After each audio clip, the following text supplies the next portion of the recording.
Today is Saturday, the 7th of February, and we are reading from day 38 of the Book of Mysteries by Jonathan Cahn.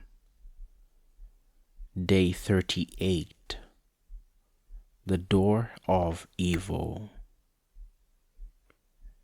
How do you deal with temptation? He asked. You resist it.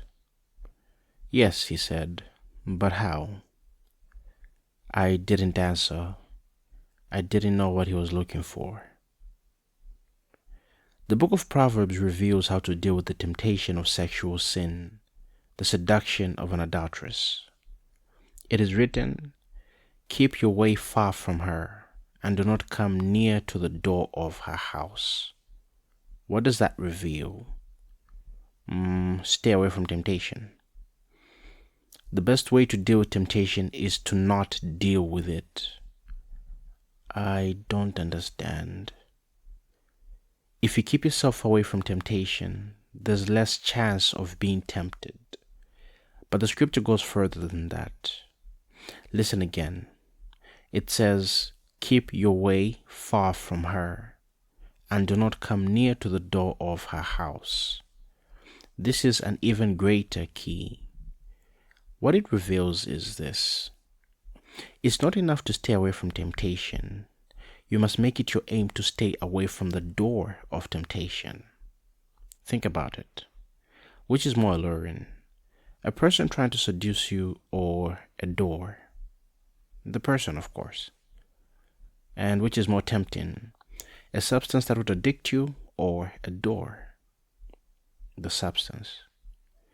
And which is more likely to harm you or to make you fear? A dangerous situation or a door? The dangerous situation, of course. Exactly. So instead of dealing with the person or the substance or the situation of danger, deal with the door. Deal with the door and you avoid the temptation.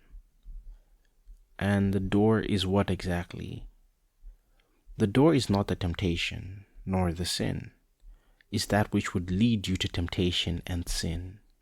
That's the key. Make it your aim not only to avoid temptation.